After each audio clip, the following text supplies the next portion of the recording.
social media for business is certainly not an overnight success. And you need to approach it with a long-term goal in mind. And you need to approach it with, like I was talking about, a certain type of industry. You need to really be targeting your audience and building a rapport and a relationship with your audience. How do you do that? It all takes time. And most of my clients see success within the 3-month mark, but the true success, like the true consistency, comes from the 6-month. Welcome to Making Change with Your Money, a podcast that highlights the stories and strategies of women who experienced a big life transition and overcame challenges as they redefined financial success for themselves. Now here's your host, certified financial planner, Laura Rotter. I am so excited to have as my guest today, Remi Leibovic. Remi is the founder of RCL Media, a woman Latina-owned social media agency based in northern New Jersey. Remi enjoys problem solving for businesses via social media and helping them tell their stories visually through content creation. So welcome, Remi, to the Making Change with Your Money podcast. Hi, it's so nice to be on, Laura. I'm excited to have our conversation, and I'll start the same way I start all my conversations, which is, please share with us what money was like in your family growing up. So my parents I'm interesting because I'm Argentinian and Cuban. So my mother is in exile and my father is an immigrant from Argentina. So what that means is my mother's family fled Cuba and then came here. So my grandfather basically had to restart his whole business, his whole identity, everything. And my grandmother had to work. So what happened is they would work in the factory during the day, and then my grandfather would go to NYU to get his accounting license and degree and everything at night. So that meant that my mother was going to obviously go to school, go to college and become educated. So she ended up working in professional banking, doing procurement and international business for several big US banks. And my father from Argentina, his parents were immigrants and they came to Queens. So my mother came over when she was 8. My father came over when he was 3. So they both grew up very Americanized and assimilated. And essentially, like, college was the answer. So my father went into environmental testing, which then ended up into a career of construction and project management. And he's been doing project management in New York City for over 30 years with a little bit of work in New Jersey, but primarily New York City. So my parents were always working. My grandmother practically raised me. My mother's mother, Isela, she raised us. She would be over our house at 6 a.m. in the morning, prepare me and my brother to go to school, drop us off at school, and then pick us up in the afternoon. So my parents, I didn't really see my parents much during the week growing up because of the fact that they were always working. So it was a sacrifice that was made. And that was one of the sacrifices, was time with your kids, right? So, but later around 8th grade, my dad got really heavily involved in coaching junior varsity football and little league football with my brother. So he made time for that. And, every concert and every bit and taekwondo belt test, my parents would be there and be championing us. But, during the week, they were always working in the city. So money was good. We were stable. We were middle class. We were, very well off. But it came at the expense of, I didn't see my parents that much. So what was the message that you took away from that? You will be educated. Your job is to go and get your education. No one can take your education from you, and you will do well if you go to college. That was the message. Which is great. So education was very important to your parents and important for them, I guess, to pay for your education. Yes. So I was very blessed to be able to be supported by my parents through my associates and my bachelor's. And then they handed me the torch with my master's. I paid for my master's completely out of pocket while working a full-time job in corporate, a few full-time jobs in corporate, and also running and scaling up a business. So yes, education is very important. And clearly also gave you the message of hard work. As you said, you were working while you put yourself through school, while starting a business. So certainly, I'm sure you have an inner drive, but that also was reflected, as you said, in your parents who were always working. Yes, and I want to shout out my Aunt Fiona. So she is a PhD in economics over at the Manhattan College. And she gave me, I believe it was 7th grade, I got a sweater from Manhattan College from her. She got me a gray sweater with green lettering that was at Manhattan College. And I, for so long, had thought I was going to go to Manhattan College. And then my parents were just like, it's really expensive.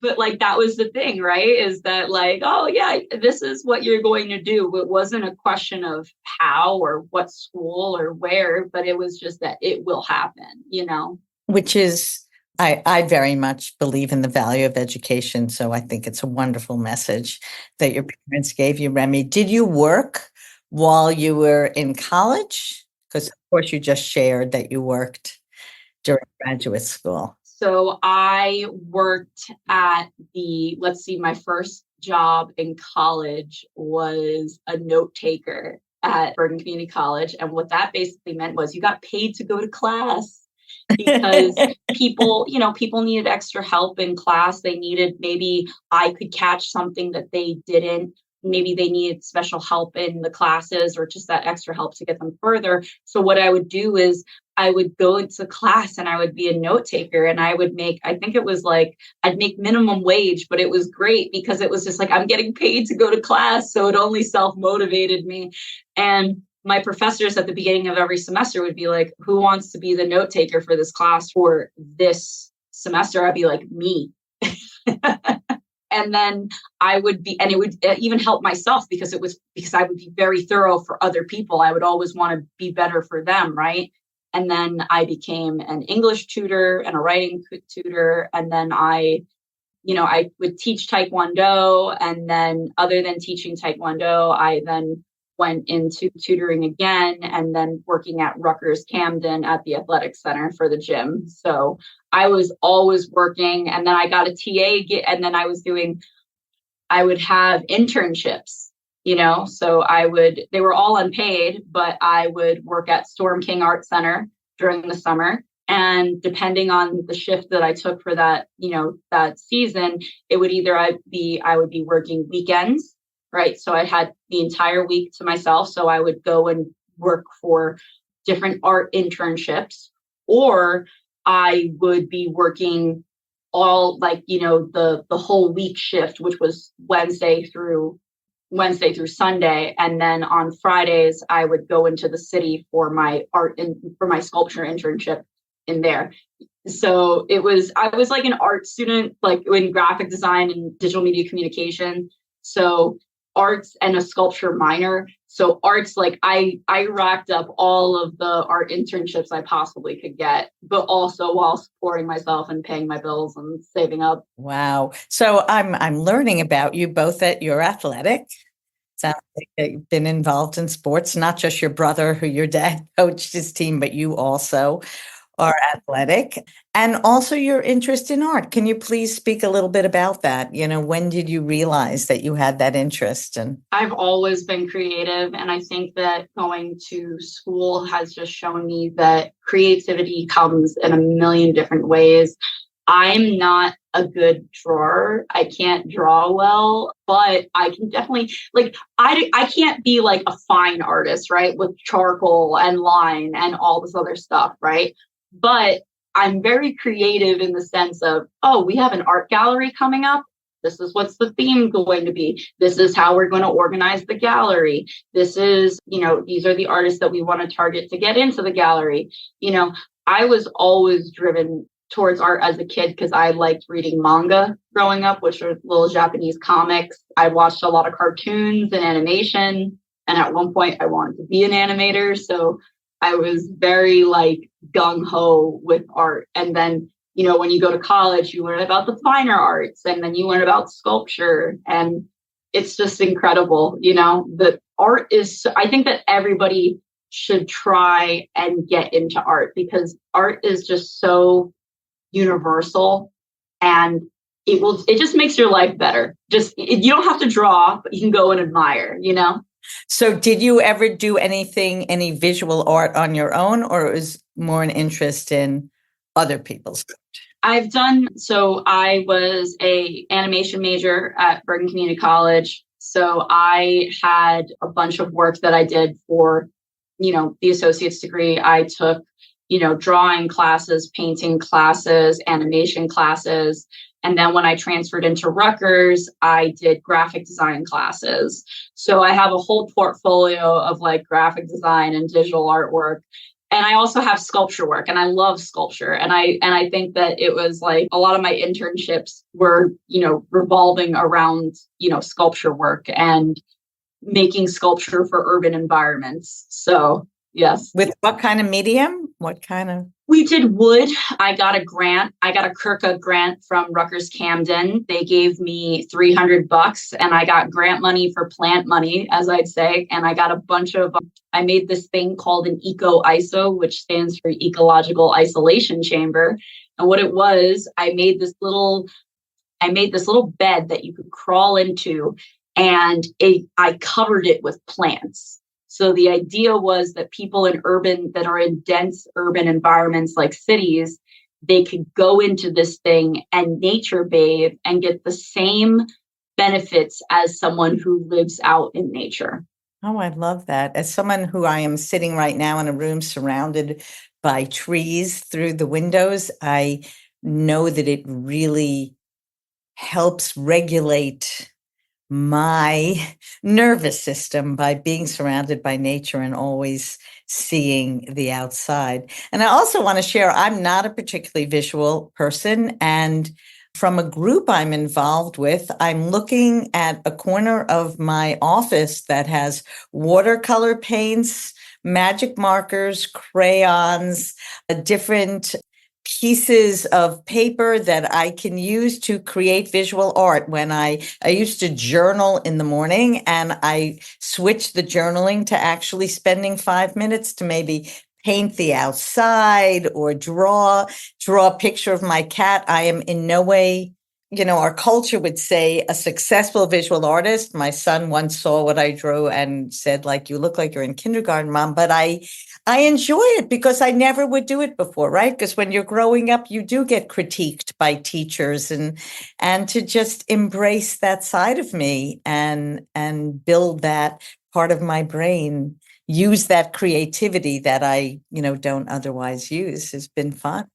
And, so please let me know, graphic design, as I understand it, though, has become, as you mentioned, very digital.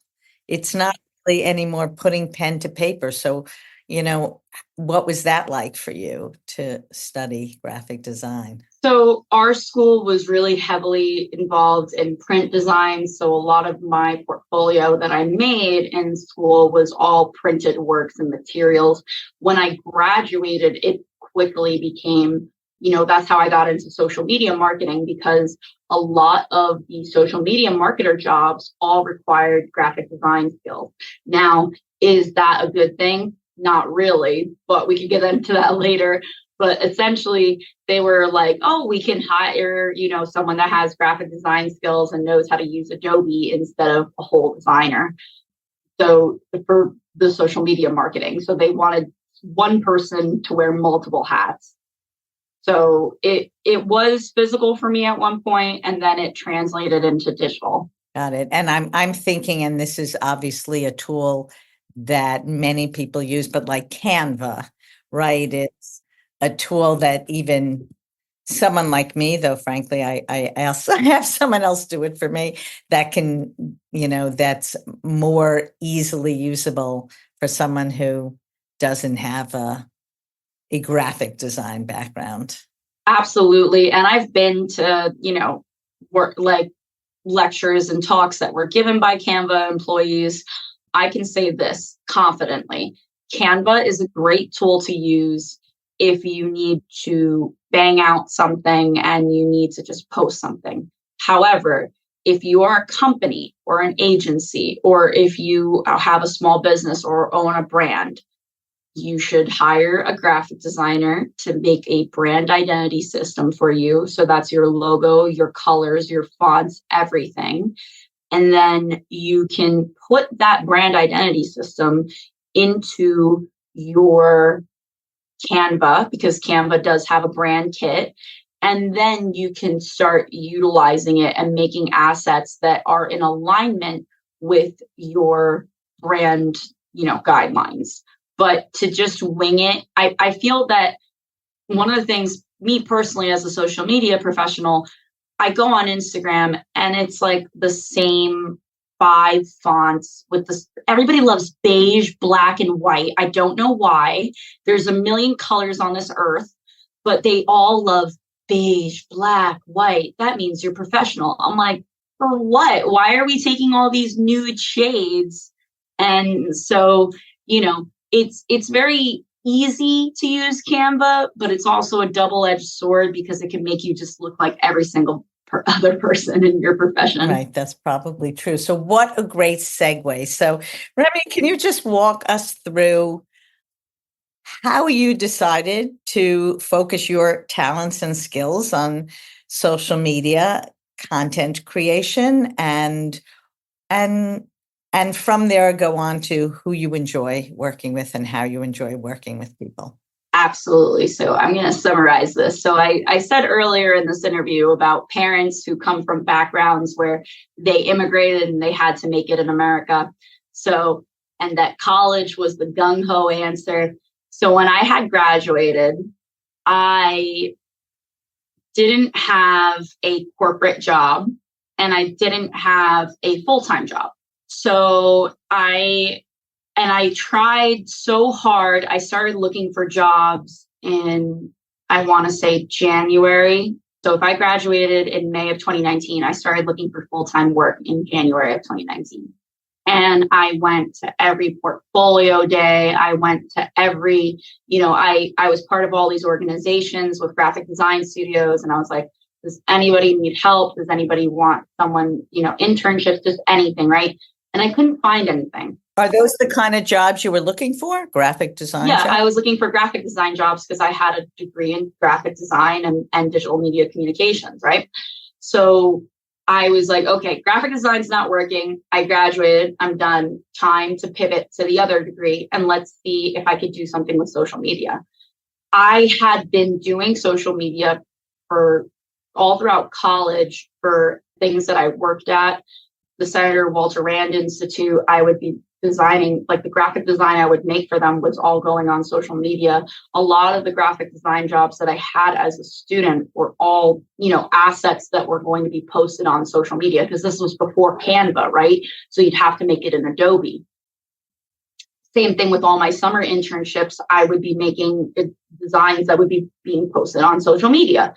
So I already had that design for social media mindset, big, make the date big, make the RSVP big, the date, the time, the location, all that fun stuff. So I started applying for jobs as a social media manager in June. And then I got a job in, I want to say at the end of that June. And I basically had been let go at that job in September. And I found out that at that time in 2019, this was summer 2019, that the social media manager position was kind of like entry level. It was only really viewed as entry level. It was viewed as product based. It wasn't like project based. So it wasn't viewed as this long-term thing, right? Social media was kind of being run by marketers, and it wasn't like it wasn't really carved out into a legitimate position with salary for all that fancy stuff, right? So I kept getting a bunch of temp jobs from September of 2019 into January of 2019, and essentially in January in January of 2020, I was on my way to a concert with a friend in the city, and I got called by my temp agency that I was not a good fit for the marketing position that I had taken. Fine, whatever. I hate Excel. Oh my God. It wasn't working out, right? And they had little to no patience. And so I was like, I have $700 in my bank account. I have no idea what I'm going to do. So my dad, in January, I'm making, Valentine's Day e-cards for people to send for like $10 a card or something. Like I'm really scrounging it. And back then, again, this is January 2020, before the pandemic. So unemployment, it used to be if you got fired, you couldn't get unemployment. Unemployment was only for people who got laid off or their position was dissolved, or it was this really complicated and long-term kind of thing. And so I was just like, all right, I got $700 and I need to step it up, right? So yeah, it makes you more entrepreneurial when you don't have that much money in the bank. Yeah. So and again, my parents are very, you went to school, you have to, something has to come from this, right? So I was like, all right, bet. So my dad makes a suggestion that I should try to go do graphic design for local businesses at the Chamber of Commerce. So I go to a Chamber of Commerce meeting, I get 5 clients. I think that's February, like the second week of February in 2020.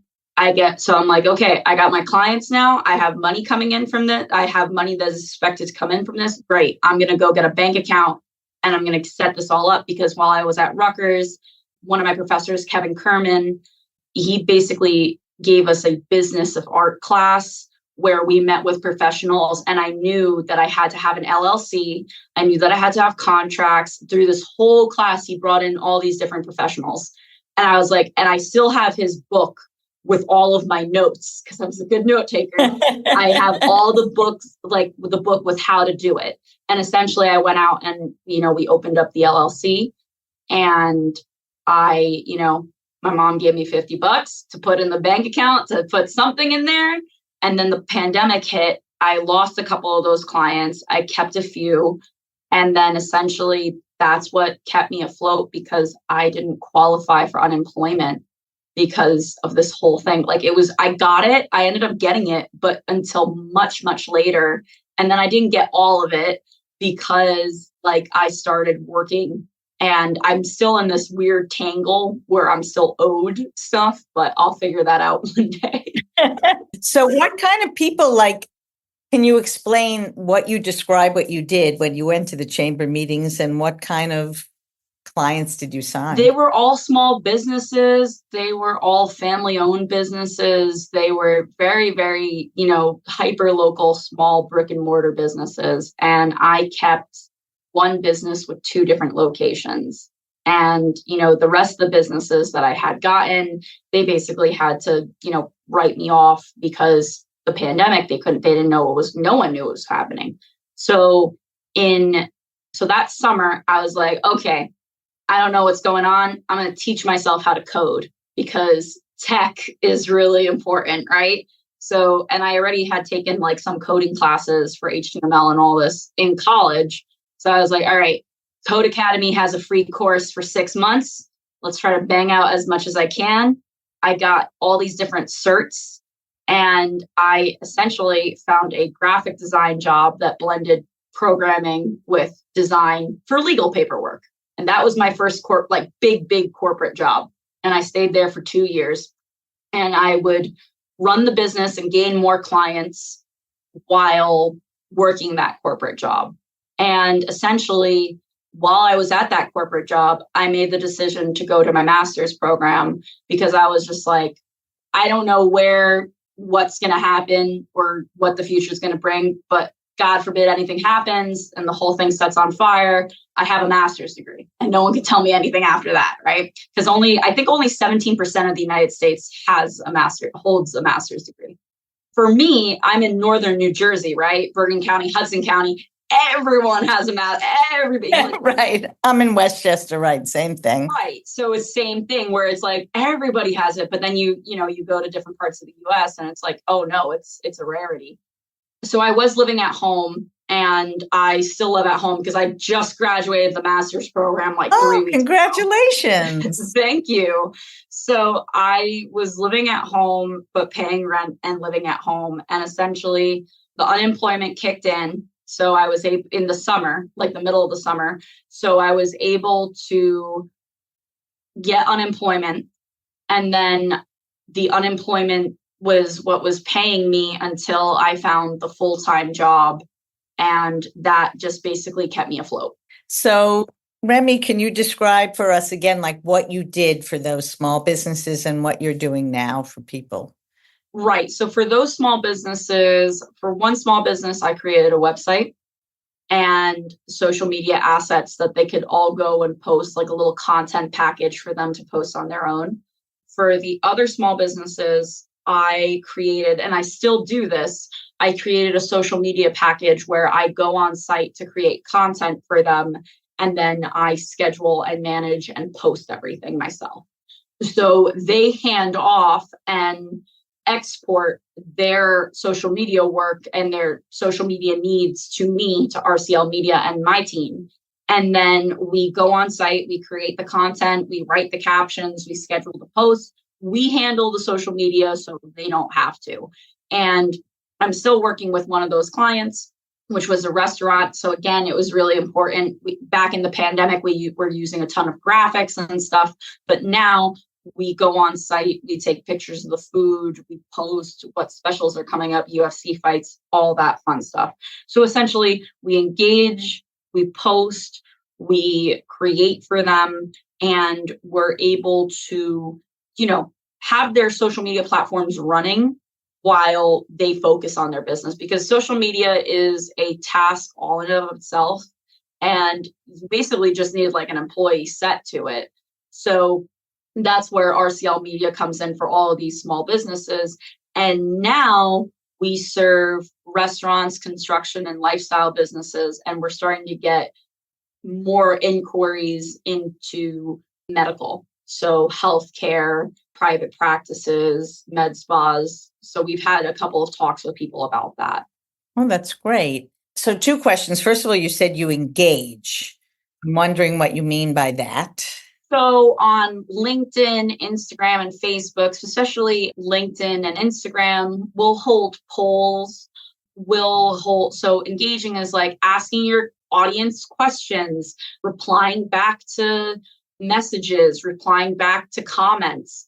Those kind of things are really important because you can't just post and ghost. You can't just post something and have absolutely no follow up with it.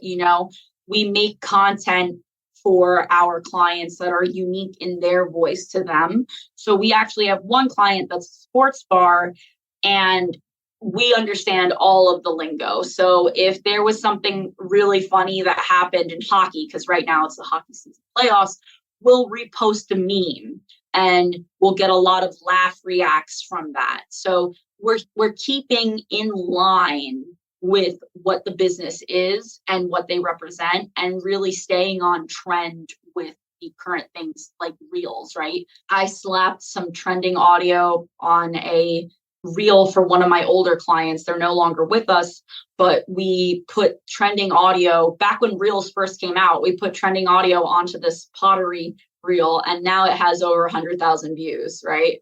So again, it's just about staying current and really pivoting the strategy so that your clients can find the benefit from that. And Remi, you mentioned several niches that you focus on. What's the benefit of identifying niches other than, other people hearing, oh, she works with that niche? But in general, like for you, for the content creation, how does that niche identification help? So we have several packages now where we're either, the client gives us all the assets, the client, which is all the photos, the videos, everything. We also have a package where we go on site once per quarter. And then we have a package where we go on site once per month. right? And these are different platforms that we post on, whether it be Instagram, LinkedIn, Facebook, TikTok, whatever it may be. We have all the content. And when you look at restaurant, construction, and lifestyle businesses, it's their portfolio. One of my clients is his name is Closet Butler, and they're based in the Wayne Pompton Lakes area, if anybody's familiar with New Jersey.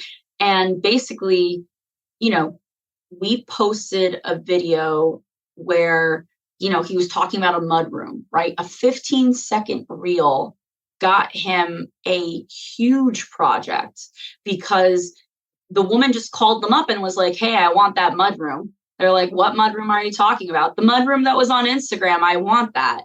And that literally was like 2 weeks after we had posted the reel. So again, these are very visual industries. Same thing with restaurants. You need to post the food. You need to post the beer. You need to post the drinks that you're serving. Or how is anyone going to know what you serve and if it looks good to even eat there? Yeah. So I guess what you're saying is visual industries work best with what you're doing. Yes. Remi, could you help us understand your strengths and your skills and how they're playing out in this business you've created for yourself? So, as you can tell, I'm very sociable. So, most of my business comes from most of my business comes from going to networking events and meeting people, because there's nothing more creepy than getting a DM from someone saying, hey, we'll do your social media. And it's like, am I going to get hacked? Like, what? So it's about building those connections and really explaining, who I am and what I do, and being able to show that level of creativity. And what's your favorite part of what you do? My favorite part of what I do is that I think that it's incredible that I built this whole thing with, of course, help from many guides, sources, mentors, and people. But I built this whole thing. It pays all my bills. It covers my rent. And it's only growing and becoming, larger. And now, I'm about to take on my 3rd round of summer interns. So I think that that's incredible. Yeah, I get a bunch of summer interns from Rutgers. It doesn't matter what campus you go to. I have a bunch of, rising seniors, juniors. Sometimes I'll have sophomores. If you have the tenacity and the grit, I'll even take, interns from Bergen. If you have the tenacity, the ambition, and the grit to go out and get your own summer internship, that is quality enough to come aboard and work with me for a summer or for a fall and spring. My interns have had success with this because I am an agency. We do have clients. We do have, newsletters, sales, jobs, everything else that a regular agency would do, but they have a shot at it. And they're able to translate the experiences that they get with me into a resume that then goes on. And, my one intern was telling me about how he got into one of his schools because they specifically highlighted the fact that they liked the fact that he was going for a master's in marketing and he had agency experience.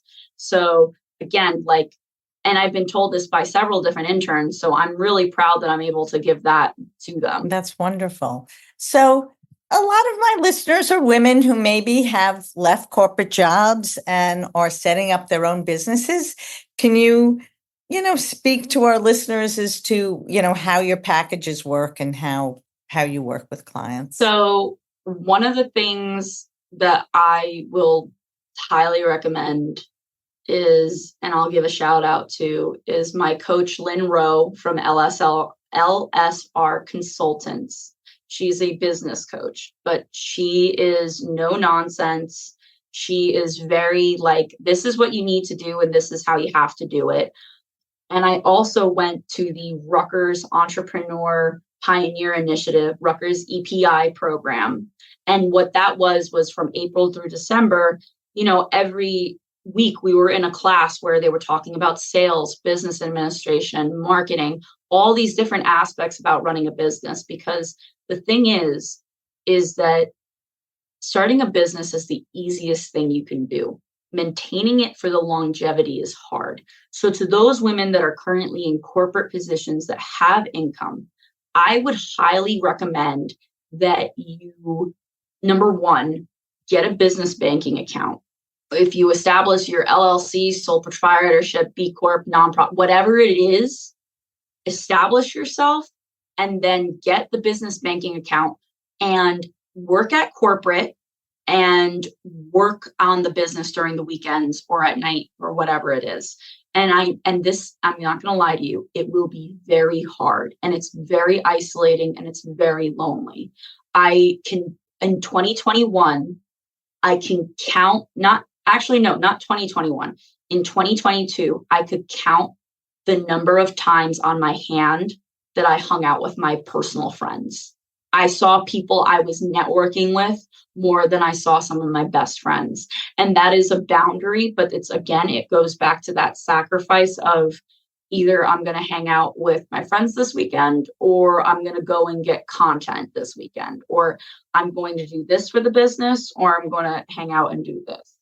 I would highly recommend that you establish, if you can't afford a business coach, if you can't look into a business coach, that's fine. There's plenty of people online that talk about setting up a strategy for yourself for business goals. And I'll just tell you the easiest thing that you can do. So I would have my business goals set alongside my corporate goals. One of the things I will tell everyone right now is that LinkedIn is amazing to get business on. However, if you are working in corporate America, everyone and their mother is on LinkedIn, and you will not be able to advertise your services while on LinkedIn. So there is going to be this need for separation, because sometimes in the corporate world, like one of my first corporate jobs, there were all graphic designers on my team. So it was pretty it was unspoken, but it was well known that everyone was a freelancer on the side, right? So even my supervisor, he was an illustrator, right? So we all had that understanding. But in my next corporate job, it was completely quiet. I had to be completely quiet about it, and I couldn't talk about what I was planning or what I was doing or where I was going on LinkedIn. On Instagram, I could talk. Facebook, I could talk. But on LinkedIn, where there were people that were finding me specifically from that corporate position, could not talk. Yeah, that must have been frustrating. It was so frustrating, but it did teach me a lot about social media and corporate company culture and how integrating social media and participate. And for the women that are questioning, should I go off on my own or should I still try to climb?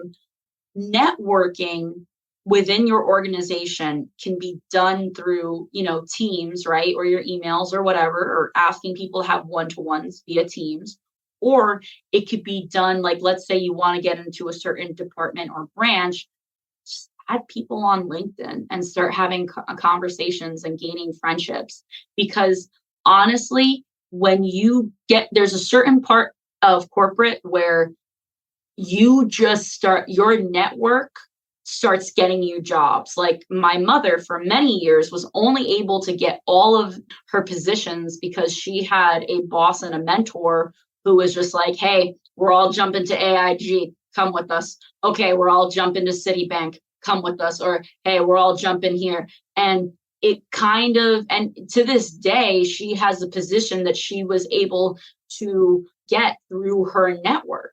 So don't think because you're not an entrepreneur that you shouldn't be networking. Networking is great for everybody. So true.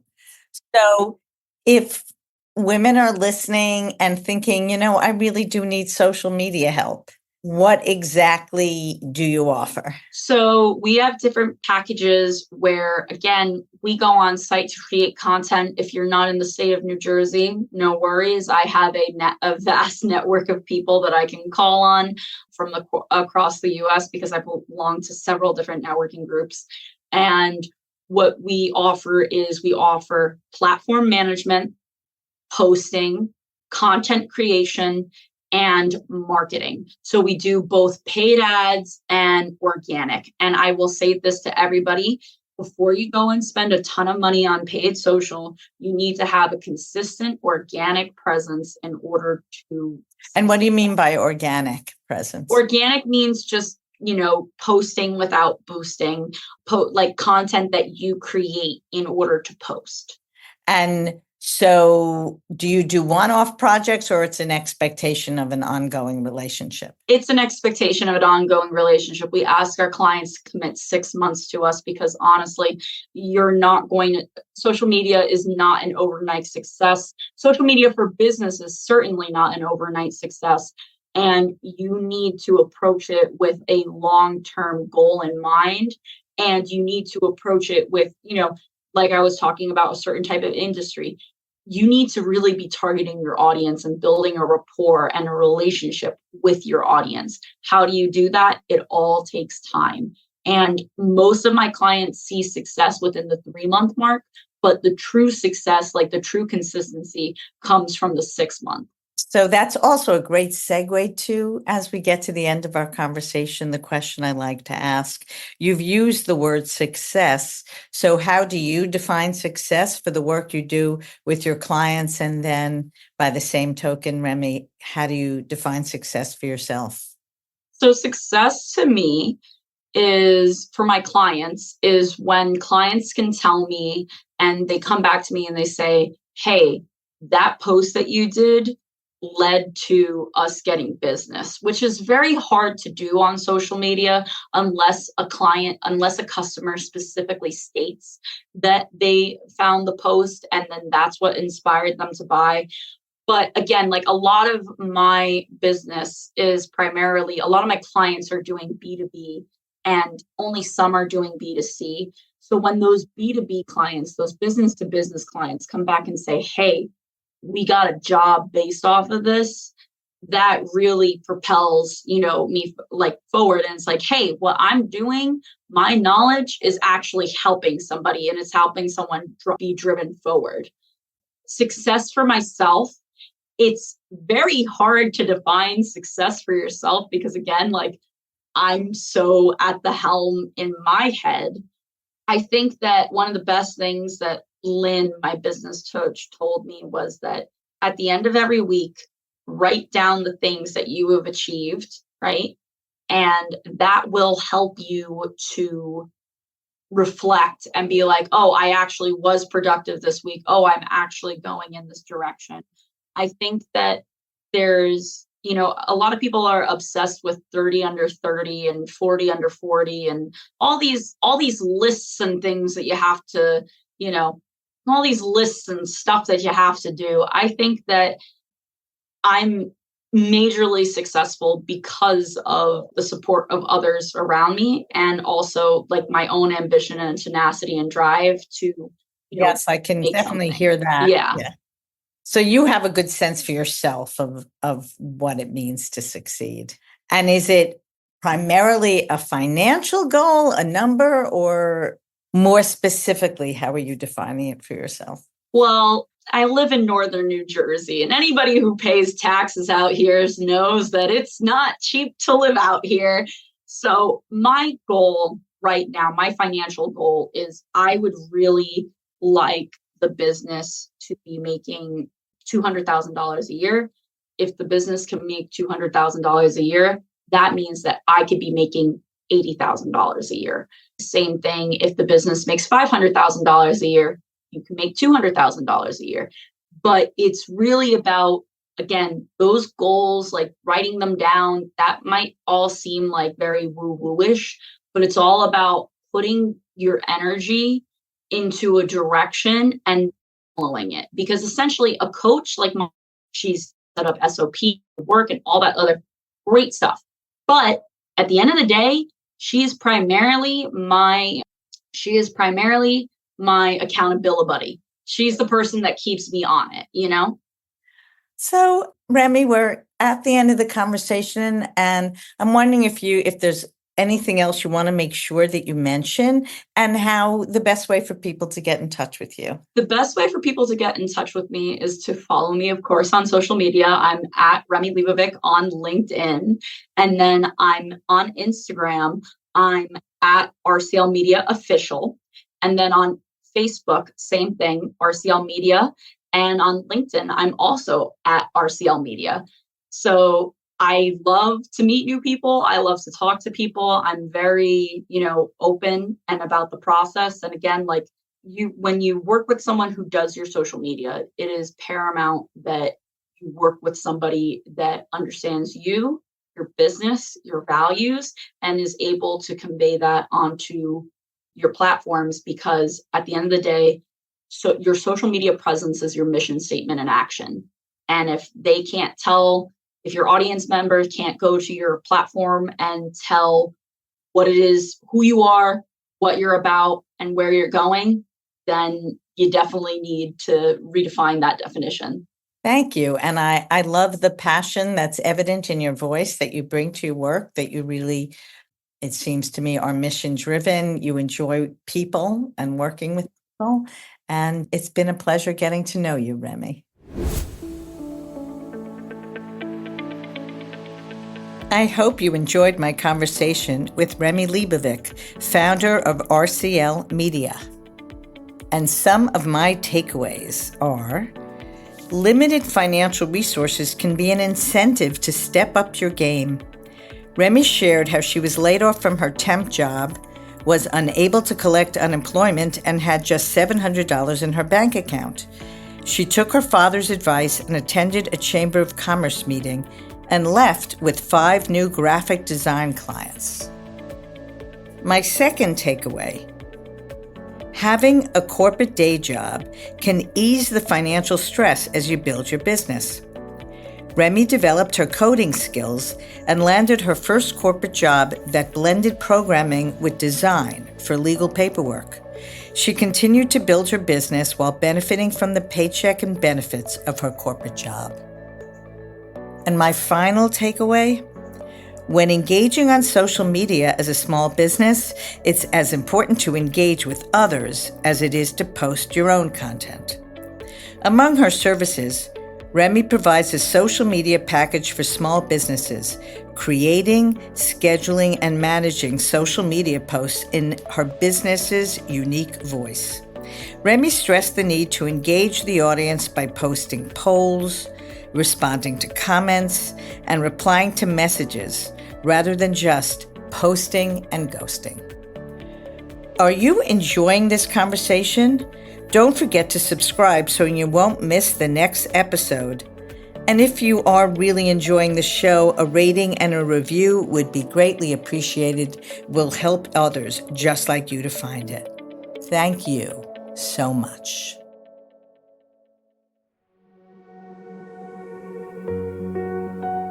Thanks for listening to Making Change with Your Money. Certified financial planner Laura Rotter specializes in helping people just like you organize, clarify, and invest their money in order to support a life of purpose and meaning.